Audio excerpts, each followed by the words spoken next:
Eto, isa pa. Guys, hindi ibig sabihin magaling ka mong approach, pwede na mauwi sa date. Hey, what's up guys? It's your boy, Suplano Moto. Okay, for tonight's vlog, let's talk about mahirap maging babaero. Akala nyo madali ah. So akala ng mga babae, napakadali mong babae. Hindi po. Kaya kung minsan mahuhusgahan ka na fuckboy, babaero, maraming babae, sana ganun kadali, di ba? Guys, di ba? Tayo mga lalaki, di ba? Alam natin hindi eh, di ba? Kasi marami tayong pwede pagdaanan. Kumbaga para tayo sumano sa butas ng karayom. Lalo na pag ano pa lang, pag yung wala kang game. Kung nag-i-start ka palang matuto sa game, wala talaga. Mas maraming failure kumpara sa success. Tandaan mo, para tayong salesperson, di ba? Ang dami mong leads, pero ilan lang nako-close mong sale, di ba? Kaya nga kung magaling ka, let's say for example, you have 10 leads, 10 prospects, na-close mo 50%, 5, putya, ang galing mo na nun, Brad. Napakagaling mo na, maniwala ka sa akin. Tandaan mo, may mga dates na akala mo tuloy, tapos bigla kayo piplex. Karamihan ng babae nagpe-flex pag malapit na yung araw na date nyo. Kaya mga girls, kung akala nyo madali mang babae, no, hindi. Kaya nga pag binansagan mo ang isang lalaki na babaero, no, ang dali makita kung ang lalaki may game, kung ang lalaki kaya makipag-usap sa babae. Maraming lalaki umidad na, nag-30 na, 40 na, hanggang ngayon hindi pa rin niya alam kung paano makipag-usap sa babae. What? Mas naniniwala rin ako na mas marami pang body count ang babae kaysa sa lalaki. Kasi who's the gatekeeper of sex? Babae, di ba? Who's the gatekeeper of relationship? Lalaki, di ba? So tayong mga lalaki, kung ibibigay lang natin lagi yung relationship kung kani-kaninong babae, walang mangyayari. Kaya nga we need to be wise, especially nowadays. Maraming babaeng mapagsamantala, maraming mga babaeng take advantage ka. Sino ba may kasalanan pag natitake advantage tayo ng mga kababaihan? Tayo rin naman eh, kasi sinanay mo eh, di ba? Kasi alam mo na mahirap mag-pull ng girls, alam mo na mahirap dumiskarte ng babae. Kaya minsan tinotolerate mo kung ano man yung behavior niya, na nakalimutan mo dapat pala hindi. Kasi we are more attractive pag sinasabi natin yung mga ayaw natin sa babae, or pag nagbibigay tayo ng boundaries. Kasi alam niya na kaya mong humanap ng iba pag ganun ang mindset mo. You should have, or we should have, the abundance mindset na hindi tayo mauubusan. Tsaka tanda mo, wala tayong reproductive window kagaya ng mga ibang babae. Tayo talaga, kahit umabot tayo ng 80 years old, yung ability natin to have a kids or to have a baby or to make a baby, hindi nawawala. Kaya nga ang tanging kailangan mo na lang is tumuto ka sa financial mo. Maging successful tayo when it comes to financial. Kasi yun ang karamihang hinahanap ng babae, survival value. And at the same time, kasama na rin yung replication value. Kasi syempre, sino ba naman babae na gusto lang makasurvive tapos hindi niya makukontinue yung lahi niya? Tayo, especially sa ating mga lalaki, we want to continue our genes or yung lahi natin. Sayang naman, lalo na kung magaling tayo or may tsura tayo, di ba? What? Ladies, hindi madaling maging babaero. Unang-una, ikaw, babae ka, alam mo sa sarili mo na hindi ka basta-basta lumalabas, hindi ka basta-basta nakikipag-date kung ang lalaki hindi magaling makipag-usap. So dapat ang lalaki may game. So pag wala siyang game, hindi ka nakukonvince sumama sa kanya sa labas. So there's a lot of factors, that's why you choose the guy. Kaya nga marami kaming dapat i-check na box. Ikaw babae, marami kang tinrend zone. Kasi nga alam mo sa sarili mo na marami kang options, na laging may the best. Kaya nga maraming single na babae na akala nila there's a lot of options na kagaya ng pinrenso nila. Doon nila marirealize, especially kung nagkakaedad sila. Tandaan mo, women only get mature when they get pure attention with men. Okay? Kasi doon na bumababa or nawawala yung sexual market value niya. Kung dati, umaapoy siya, pero habang tumatagal, nagiging usok na lang. Di ba? Especially when they reach or when they hit the wall, or yung sinasabi na when they reach 30 plus. We need to check all the boxes. Okay? Hindi basta-basta na magiging babaero ang isang lalaki kung wala kaming kayang patunayan or kung wala kaming game.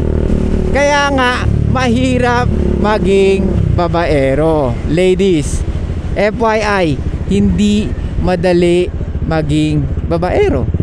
It will take a lot of pain and experience bago ka maging babaero. Kaya nga 'di ba sabi ko, we need to check all the boxes bago kayo pumayag na makipag-date sa amin. Ngayon, kung wala kaming kakayahan to check all the boxes, wala. Hindi nyo kami papansinin kung hindi kami marunong makipag-usap, kung hindi kami marunong dumiskarte, kung hindi kami marunong mag-create ng conversation. Never nyo kami papansinin. Never nyo kami bibigyan ng chance to have a date with you. Kaya ewan ko, bakit tingin nyo sa lahat ng lalaki is babaero? Oh my God! Ako naniniwala ako, some other women, mas marami pang body count sa boyfriend nila. Kasi hindi naman talaga lahat magaling tumiskarte or makipag-usap. Diba? Kaya nga kailangan naming galingan when it comes to approaching women. Kaya nga ang taas ng sales ng mga libro when it comes to improving your dating game. Ngayon, ladies, biruin mo, minsan akala namin sure nang may date, tapos bigla nyo pa rin ika-cancel. My God! Oh my God! Imagine mo a day before, biglang magugulat kami, hindi ka na magre-reply. Parang nag-iisip ka na ng dahilan na hindi ka na pwede, or sasabihin mo, ay sorry, si mami pala, meron nga pala kaming lakad. Ay sorry, andito pa ako sa lugar na to, hindi pa kami makaalis. Patay, di ba?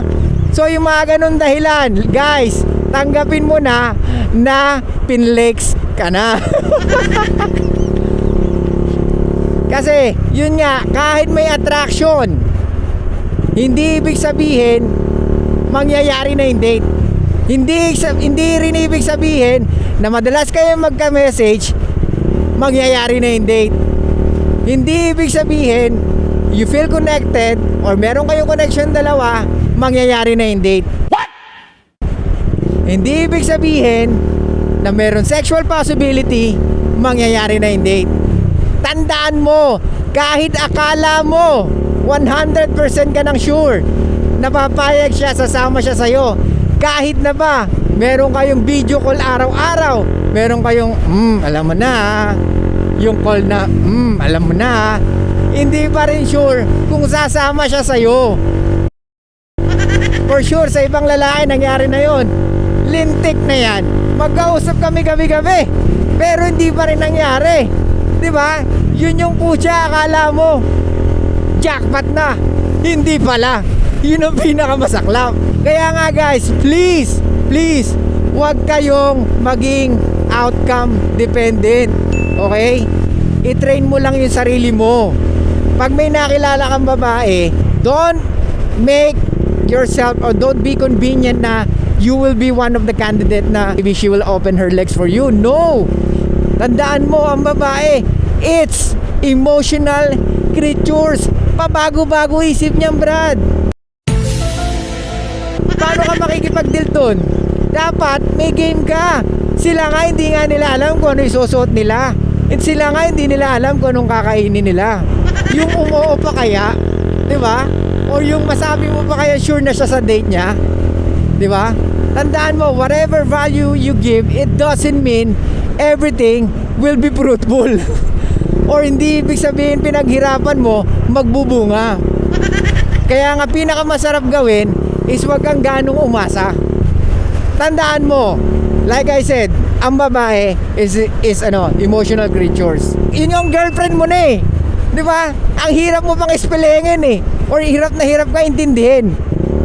Kaya kung hindi mo pag-aaralan ang women nature, you will always get lost.